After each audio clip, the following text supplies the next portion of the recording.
Very good morning students. बेटा आज हम क्रोमोसोमल एबनॉर्मलिटीज इन ह्यूमन का नेक्स्ट लेक्चर डिस्कस करेंगे, लेक्चर नंबर L5। ठीक है, इससे प्रीवियस लेक्चर में हमने लिंकेज के बारे में डिस्कस किया था। ठीक है, लिंकेज वर्ड किसने दिया था? मॉर्गन ने। और ये क्या है? ये लॉ ऑफ इंडिपेंडेंट असॉर्टमेंट का डेविएशन है या उसका एक्सेप्शनल केस है। ठीक है, आज हम पढ़ेंगे टाइप्स ऑफ लिंकेज। क्या पढ़ेंगे? Types of linkage. देखो लिंकेज के बारे में फिर भी मैं थोड़ा सा और बता देता हूँ।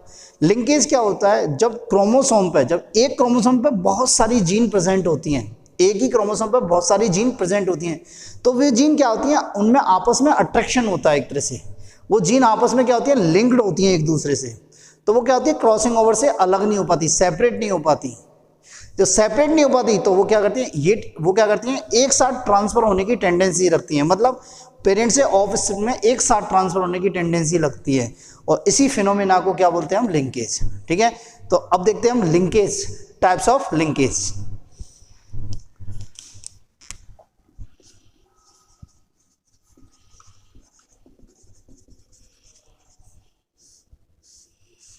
देखो बेटा, टाइप्स ऑफ लिंकेज दो प्रकार की है। एक है कंप्लीट लिंकेज और एक है इनकम्प्लीट लिंकेज। एक तो क्या है? कंप्लीट लिंकेज, एक है इनकम्प्लीट लिंकेज।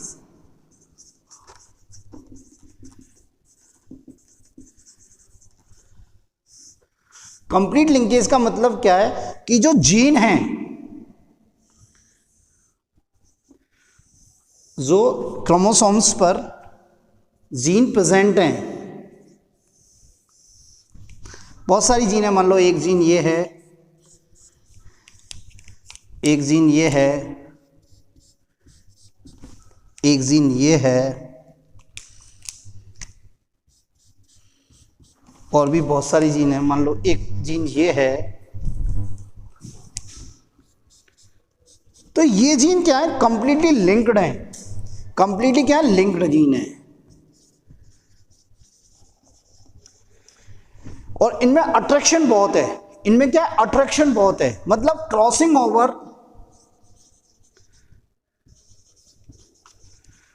ओवर से सेपरेशन बिल्कुल नहीं हो रहा है।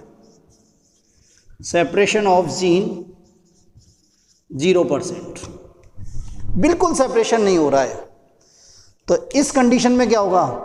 ये जो जनरेशन आएगी इससे, मतलब यदि सेपरेशन नहीं हो रहा है तो ये क्या है? ये लिंक्ड जीन, क्या बेटा? ये लिंक्ड जीन डायरेक्ट पेरेंट से किस में ट्रांसफर हो रही है? ऑफस्प्रिंग में।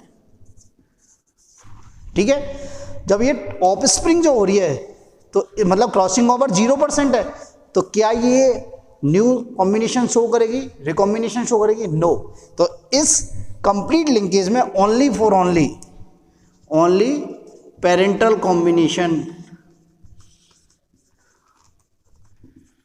पेरेंटल कॉम्बिनेशन आते हैं। पेरेंटल कॉम्बिनेशन शो करती है, ऑफस्प्रिंग न्यू कॉम्बिनेशन नहीं करती, न्यू कॉम्बिनेशन शो नहीं करती, न्यू कॉम्बिनेशन शो नहीं करती। मेरी बात क्लियर है? नेक्स्ट आती है इनकम्प्लीट लिंकेज। क्या आती है? Incomplete linkage. देखें बेटा, इनकम्प्लीट लिंकेज क्या होती है?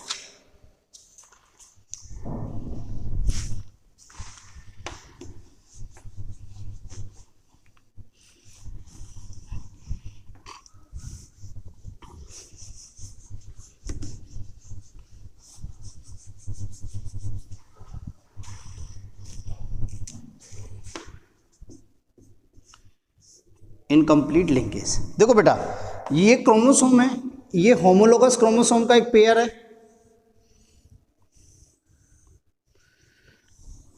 ठीक है, इस पे जीन है, एक जीन ये नहीं, एक जीन ये नहीं, और एक जीन ये नहीं। ठीक है, ये जीन है तो लिंक्ड है। ये क्या है? Linked gene. पर इनमें अट्रैक्शन क्या है? कम है। इनमें अट्रैक्शन क्या है? कम है।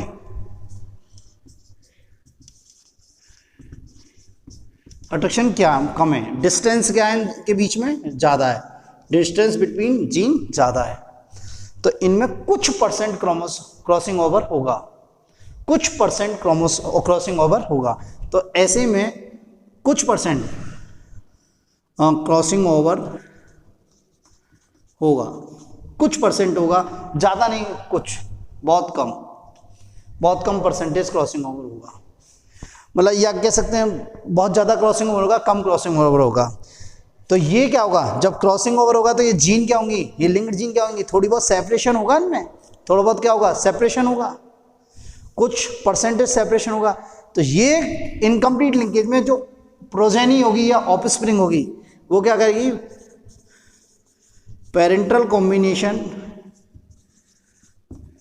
एंड न्यू कॉम्बिनेशन या रिकॉम्बिनेशन दोनों शो करेंगी, बोथ शो करेंगी, पेरेंटल कॉम्बिनेशन भी शो करेगी और न्यू कॉम्बिनेशन भी शो करेगी। बात मेरी क्लियर है? तो हम क्या करेंगे, कंप्लीट लिंकेज में प्रोजेनी ओनली क्या पेरेंटल कॉम्बिनेशन शो करती है, न्यू कॉम्बिनेशन रिकॉम्बिनेशन नहीं शो करती, क्योंकि वहाँ क्रॉसिंग ओवर नहीं होता, क्योंकि लिंक्ड जीन क्या होती है, बहुत ज़्यादा आपस में पास होती है, उनके बीच में डिस्टेंस कम होती है, ठीक है, अट्रैक्शन अधिक होता है। इनकम्प्लीट लिंकेज में क्या होती है, जीन लिंक तो होती हैं पर उनके बीच में डिस्टेंस होती है, क्या होती है, इसमें डिस्टेंस ज़्यादा होती है, इसलिए क्या होता है, क्रॉसिंग ओवर होता है, कुछ परसेंट क्रॉसिंग ओवर होता है। इसलिए प्रोजेनी या जनरेशन या ऑफस्प्रिंग पेरेंटल कॉम्बिनेशन के साथ न्यू कॉम्बिनेशन भी शो करती है। मैं आपको पहले ही बता चुका हूँ, यदि क्रॉसिंग ओवर होगा तो न्यू कॉम्बिनेशन बनेंगे, बिल्कुल न्यू कॉम्बिनेशन शो होंगे। बात मेरी क्लियर है? नेक्स्ट आता है arrangement of linked gene on chromosomes.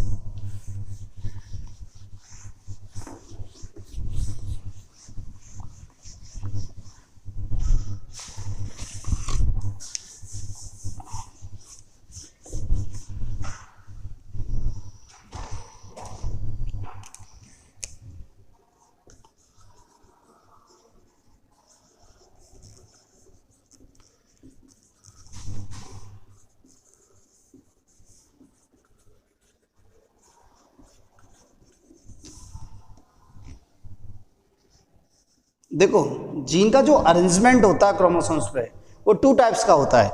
एक तो होता है सिस अरेंजमेंट और एक होता है ट्रांस अरेंजमेंट। एक तो क्या होता है बेटा, सिस अरेंजमेंट, एक होता है ट्रांस अरेंजमेंट। आपने केमिस्ट्री में बहुत अच्छी से पढ़ा होगा ये, ठीक है। देखो हमने बताया कोई भी जीन है उसके टू अल्टरनेटिव फॉर्म होते हैं, और वो अल्टरनेटिव क्या होते हैं, होमोलोगस क्रोमोसोम के सेम लोकाई पर प्रेजेंट होते हैं। तो देखो बेटा ये क्रोमोसोम है, ये होमोलोगस क्रोमोसोम है, ठीक है, इधर भी ये होमोलोगस क्रोमोसोम है, ठीक है। देखो जब क्या होता है, ये होमोलोगस क्रोमोसोम है,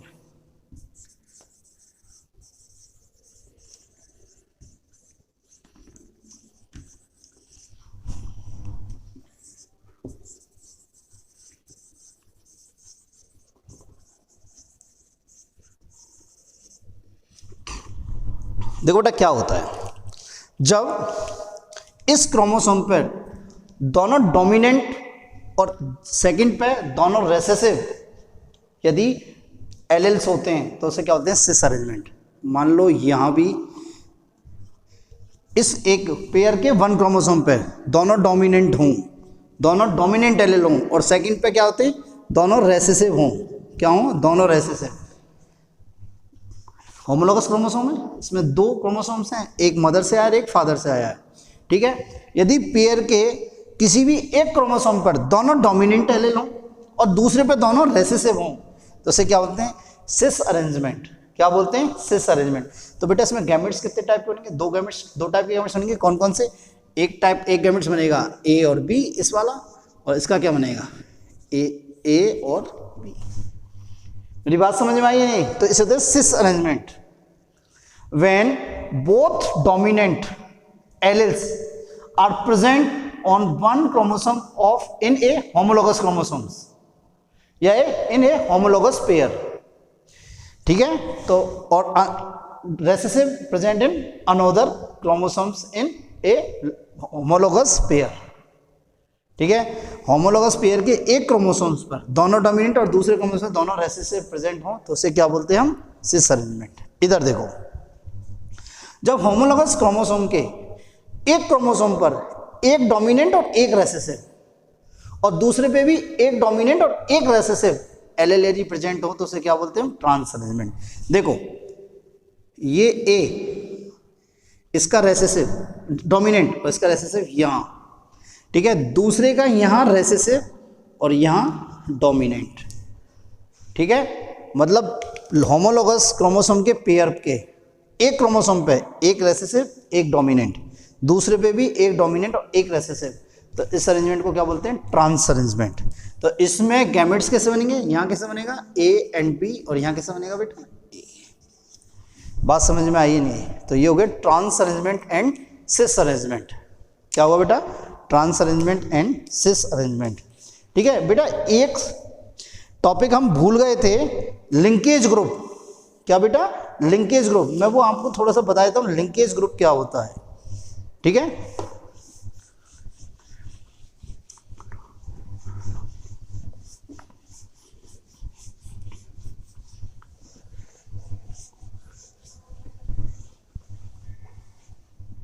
एक टॉपिक आता है linkage group.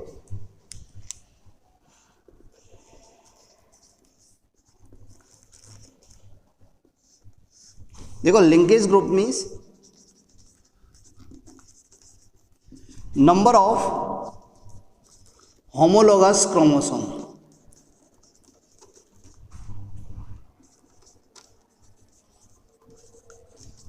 Number of homologous chromosomes. Linkage group को कैसे डिफाइन कर सकते हैं, नंबर ऑफ होमोलोगस क्रोमोसोम्स। ठीक है, या क्या कर सकते हैं, नंबर ऑफ डिप्लॉयड क्रोमोसोम्स, या क्या बोल सकते हैं, number of haploid, sorry haploid chromosomes, number of haploid chromosome. Haploid means N. ठीक है, क्या कह सकते हैं, नंबर ऑफ होमोलोगस क्रोमोसोम या नंबर ऑफ हैप्लॉइड क्रोमोसोम्स, या होमोलोगस क्रोमोसोम्स का पेयर बोल सकते हैं। होमोलोगस क्रोमोसोम क्या होते हैं, पेयर में होते हैं। मेरी बात क्लियर है? तो देखें बेटा, एक देखते हैं पी, एक देखते हैं मेज, एक रैट और एक ह्यूमन। देखो बेटा, इसमें 2n बराबर कितना होता है, 14, इसमें 20, इसमें 42 एंड इसमें 46। यही होता है, पी में 14, मेज मक्का 20, रैट में कितना होता है 42 एंड ह्यूमन में कितना था 46। ठीक है, तो n बराबर कितना हो गया 7, 10, 21, 23। ये तो क्या हो गए, हैप्लॉइड। ठीक है, पेयर कितने हो गए, होमोलोगस पेयर कितने हो गए, देखो बेटा, इस तरह कितना हो गया 7, इधर कितना हो गया 10, इतना हो गया 21, इधर क्या हो गया 23। तो लिंकेज ग्रुप कितने हो गए, लिंकेज ग्रुप में हमने क्या बोला, नंबर ऑफ होमोलोगस क्रोमोसोम्स या होमोलोगस क्रोमोसोम पेयर ये, या नंबर ऑफ हैप्लॉइड क्रोमोसोम ये। तो एक ही बात है, कितना हो गया 7, 10, 21 एंड 23। बात क्लियर है? ठीक है, अब एक क्वेश्चन आपके माइंड में आ रहा होगा, सर आपने क्रोमोसोम से रिलेटेड लिया यूकैरियोट्स में, प्रोकैरियोट्स में क्या होता है? प्रोकैरियोट्स में तो होमोलोगस क्रोमोसोम्स नहीं होते, वहाँ तो क्या होता है, ओनली क्रोमोसोम्स 1 होता है। तो आपने देखा हैप्लॉइड क्रोमोसोम लिखा है। तो देखो प्रोकैरियोटिक सेल्स का क्या होगा, प्रोकैरियोटिक सेल्स में क्रोमोसोम कितना होता है, ओनली 1। तो n बराबर भी क्या होगा 1, तो लिंकेज ग्रुप क्या हो जाएगा 1, लिंकेज ग्रुप क्या हो जाएगा 1। मेरी बात क्लियर है? अब नेक्स्ट एक क्वेश्चन सुना, बहुत ही इंपॉर्टेंट क्वेश्चन, थोड़ा ट्रिकी क्वेश्चन है, आप समझने की कोशिश करना। यदि आपको क्वेश्चन देता है number of linkage group in human,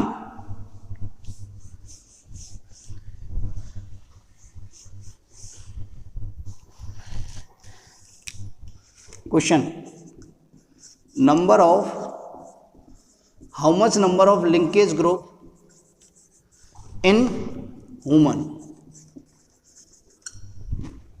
ठीक है, एक क्वेश्चन ये देता है, एक क्वेश्चन देता है how much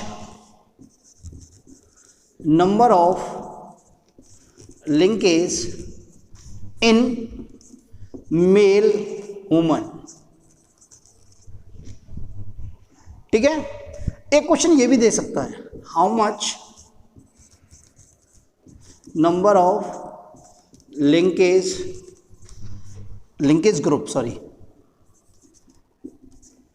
group in female woman. देखो बेटा, आप कह रहे होंगे सर एक ही बात तो है, एक ही बात नहीं है। देखो हम कैसे लिखते हैं, वुमन में लिखते हैं 44 प्लस एक्स वाई या एक्स एक्स, मीन्स मेल में हम लिखते हैं, फीमेल में हम लिखते हैं 44 प्लस एक्स एक्स, और मेल में लिखते हैं हम 44 प्लस एक्स वाई। अब मेरी बात सुनो बेटा, यदि हम इसे किसमें पेयर में चेंज करें तो ऐसे लिखेंगे 22 प्लस एक्स एक्स, और इसे भी क्या लिखेंगे 22 प्लस एक्स वाई। ठीक है बेटा, मैंने आपको एक बात बताई थी, फीमेल में ये होमोलोगस क्रोमोसोम्स है, क्योंकि मेल में ये होमोलोगस क्रोमोसोम नहीं है।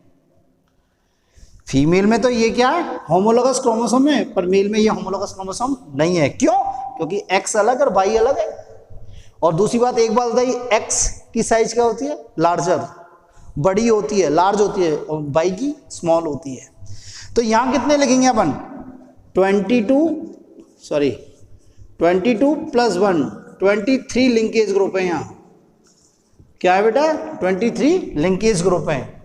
यहां क्या है, 22 प्लस एक एक्स और एक वाई, 24 लिंकेज है। यदि आपको क्वेश्चन आता है वुमन का तो आप आंसर दोगे 23 लिंकेज, यदि फीमेल का आता है तो आप क्या लिखोगे 23 लिंकेज, और यदि मेल का आता है तो आप क्या लिखोगे 24 लिंकेज ग्रुप।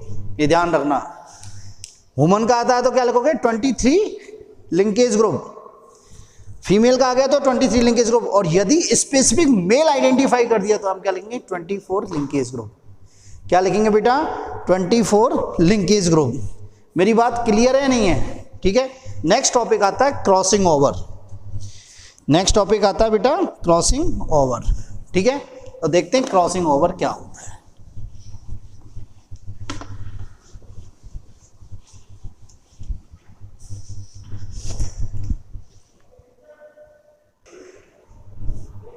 नेक्स्ट देखते हैं बेटा क्रॉसिंग ओवर। देखो क्रॉसिंग ओवर क्या होता है।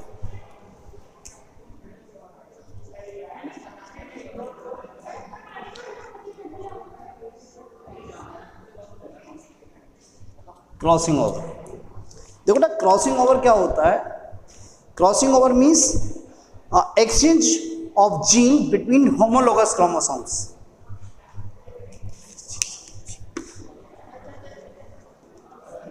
Exchange of genes between homologous chromosomes,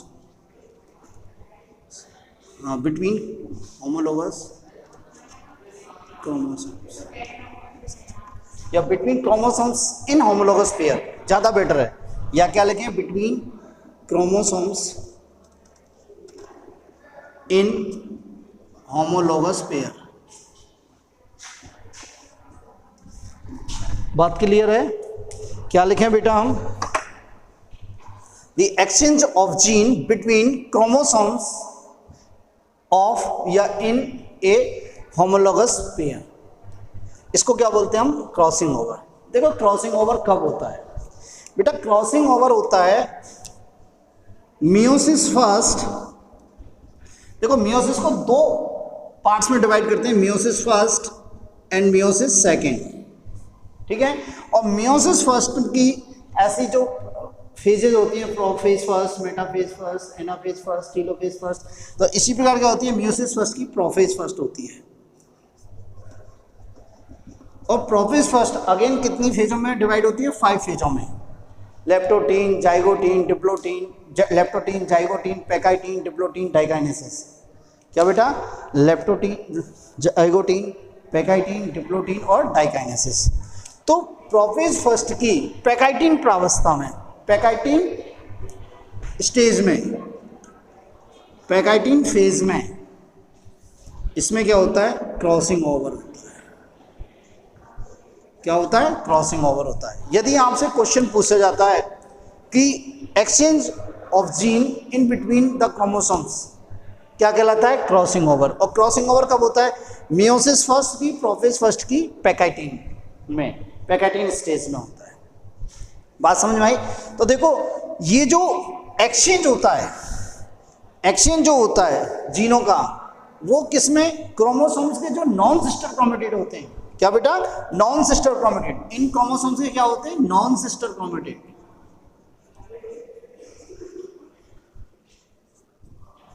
उनके बीच में होता है, ठीक है। तो और कैसे मॉडिफाइड कर सकते हैं? Exchange of the gene between non sister chromatid of chromosomes in homologous pair. बात समझ आई? तो देखें बेटा, मेरी बात समझने की कोशिश करना।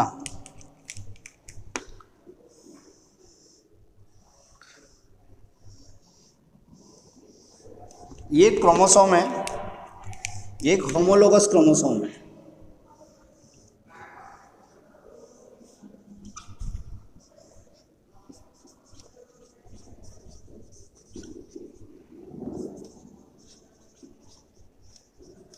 ये होमोलोगस क्रोमोसोम है, एक मदर से आया है, एक फादर से आया है, ठीक है बेटा। देखो ये दोनों आपस में क्या है? Sister chromatid. ये क्या है बेटा? आपस में सिस्टर क्रोमेटिड। इधर ये दोनों आपस में क्या है? Sister chromatid.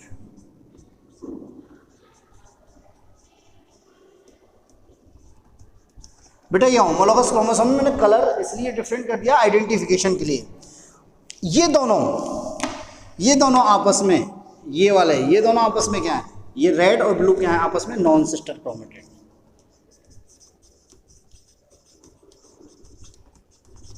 क्या ये? Non sister chromatid. तो आपको पता लगा sister chromatid, non sister chromatid. तो देखो क्या होता है नॉन सिस्टर पैकेटिंग फेज के ड्यूरिंग क्या होता है? ये नॉन सिस्टर क्रोमोसाइट एक दूसरे के ऊपर ओवरलैप कर जाते हैं, एक दूसरे के ऊपर क्या कर जाते हैं? ओवरलैप। इस प्रकार ओवरलैप कर जाते हैं। बात समझ में आई? देखें ओवरलैप कराते हैं इनको।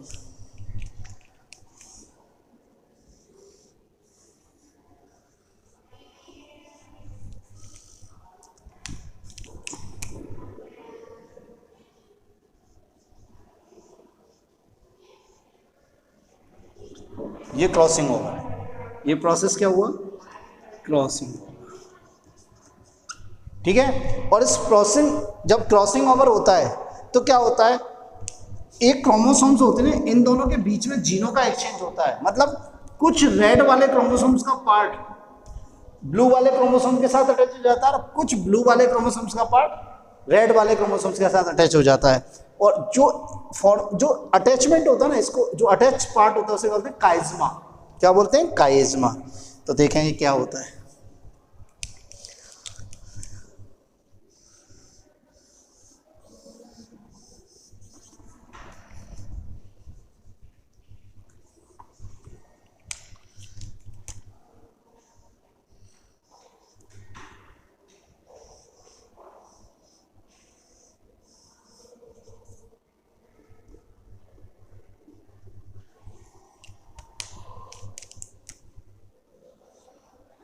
ये कुछ पार्ट एक्सचेंज हुए और ये एक्सचेंज पार्ट होते हैं, इनको क्या बोलते हैं? काइज़मा।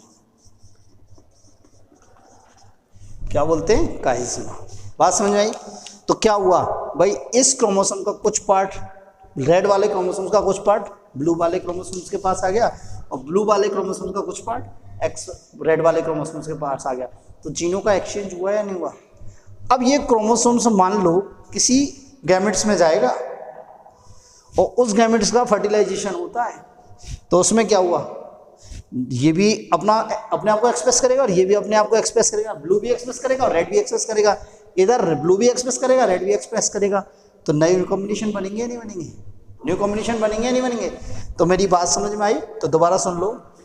क्रॉसिंग ओवर क्या है? एक्सचेंज ऑफ द जीन है, एक्सचेंज ऑफ द जीन, ठीक है। और ये कब होता है? मियोसिस फर्स्ट की, प्रोफेज फर्स्ट की पैकेटिन स्टेज में होता है, ठीक है। और ये जो जीनों का जो एक्सचेंज होता है वो क्या होता है? होमोलोगस क्रोमोसोम्स के अंदर जो दो क्रोमोसोम्स होते हैं उनके नॉन सिस्टर क्रोमेटिड के बीच में होता है। उनके नॉन सिस्टर क्रोमेटिड के बीच में होता है। तो होता क्या है, ये नॉन सिस्टर क्रोमेटिड है, ये दोनों रेड रेड आपस में सिस्टर क्रोमेटिड है, ये ब्लू ब्लू सिस्टर क्रोमेटिड है, ये रेड और ब्लू आपस में क्या नॉन सिस्टर क्रोमेटिड है।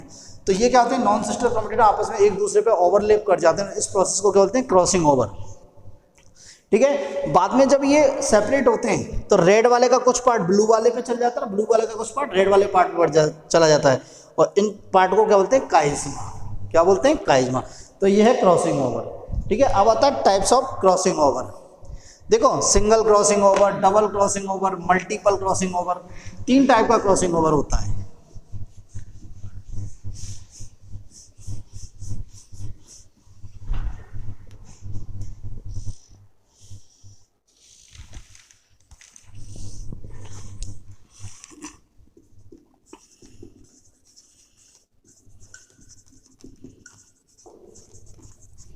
सिंगल क्रॉसिंग ओवर,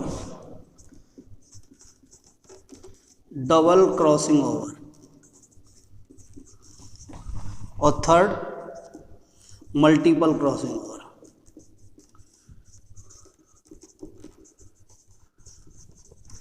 देखो बेटा, एक चीज़ और सुन लें मेरी बात, हालांकि मुझे वहाँ भी बताना चाहिए था पर मैं यहाँ बता रहा हूँ। ये क्रोमोसोम है, इनको क्रोमेटिड बोलते हैं। क्या बोलते हैं बेटा, क्रोमेटिड। ठीक है, इस पार्ट को क्या बोलते हैं, सेंट्रोमियर। क्या बोलते हैं, सेंट्रोमियर। और यहाँ एक प्लेट लाइक स्ट्रक्चर होती है, इसे कहते हैं काइनेटोकोर। क्या बोलते हैं बेटा, काइनेटोकोर। काइनेटोकोर या काइनेटोफोर, मतलब स्पिंडल फाइबर्स इसी से अटैच होते हैं, काइनेटोकोर या काइनेटोफोर से। ठीक है, तो देखो बेटा, सिंगल क्रॉसिंग ओवर में क्या होता है, सिर्फ एक काइज्मा का फॉर्मेशन होता है। सिर्फ क्या होता है, एक काइज्मा का फॉर्मेशन होता है। क्या होता है, एक काइज्मा बनता है। इधर क्या होता है, 2 काइज्मा का फॉर्मेशन होता है, और इधर मोर देन 2 काइज्मा बनते हैं।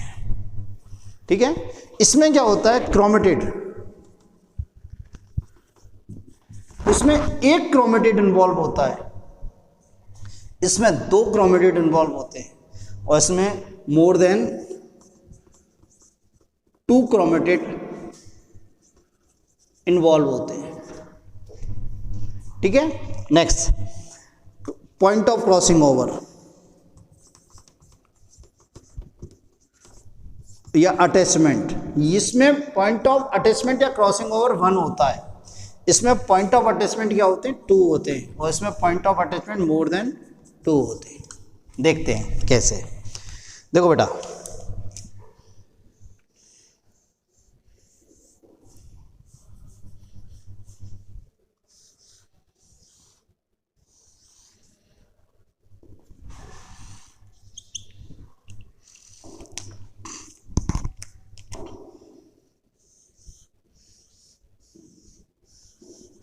देखो बेटा, ये सिर्फ एक ही पॉइंट है, मतलब एक ही क्रोमेटिड इन्वॉल्व है, एक इसका और एक इसका, एक ही क्रोमेटिड इन्वॉल्व है। ठीक है, दूसरी बात, काइज्मा क्या बनेगा, एक ही काइज्मा बनेगा, एक ही काइज्मा का फॉर्मेशन होगा। दूसरी बात, point of over crossing over कितना है, 1। इधर देखते हैं,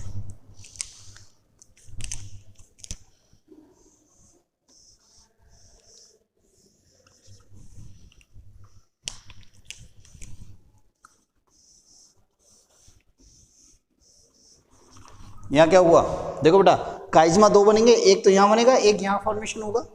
क्रोमेटिड कितने हो गए, 2, एक ये हो गया, एक ये हो गया। ठीक है बेटा, क्रॉसिंग ओवर पॉइंट क्या हो गया, 2, 1 और 2। इधर देखते हैं मल्टीपल में।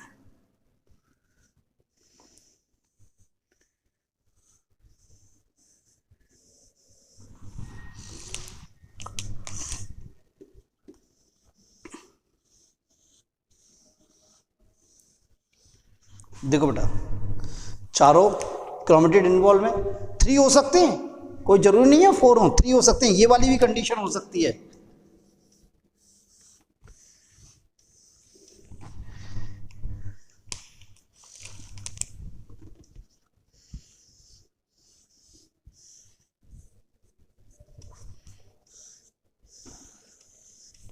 ठीक है।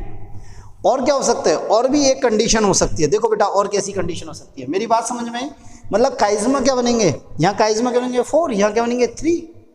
Point of attachment, point of crossing over, तो पॉइंट ऑफ अटैचमेंट कितना है, मोर देन 2।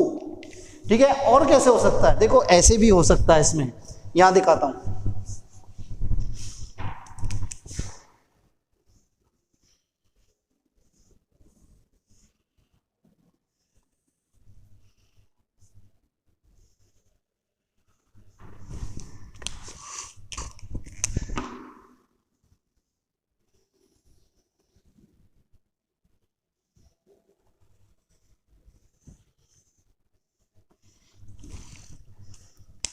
ऐसे भी हो सकता है, देखो एक अटैचमेंट ये लेना, एक ये लेना, एक ये लेना, एक ये लेना, बात समझे, मोर देन 2, मतलब आप ऐसे और इसे और लपेट देते हैं, बेटर रहेगा।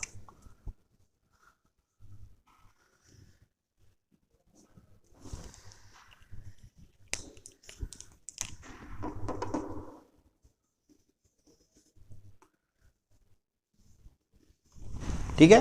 तो देखो एक यहाँ हो गया, एक यहाँ हो गया, एक यहाँ हो गया, एक यहाँ हो गया, 4 अटैचमेंट हो गए ना। तो इस प्रकार क्या हुआ, ये क्रॉसिंग ओवर 3 टाइप का होगा, single crossing over, double crossing over, multiple crossing over. ठीक है। इसमें एक क्रोमेटिड इन्वॉल्व है, इसमें 2 क्रोमेटिड इन्वॉल्व है, इसमें मोर देन 2 क्रोमेटिड इन्वॉल्व है। इसमें एक काइज्मा का फॉर्मेशन हो रहा है, इसमें 2 काइज्मा, इसमें मोर देन 2 काइज्मा फॉर्मेशन हो रहा है। सेकेंड वन, इसमें पॉइंट ऑफ अटैचमेंट 1, इसमें 2, इसमें मोर देन 2। ठीक है। तो ये है आपका क्रॉसिंग ओवर। ठीक है। नेक्स्ट आता है सेक्स लिंकेज, वो हम नेक्स्ट लेक्चर में डिस्कस करेंगे। ठीक है बेटा, आज के लिए इतना ही। थैंक यू बेटा।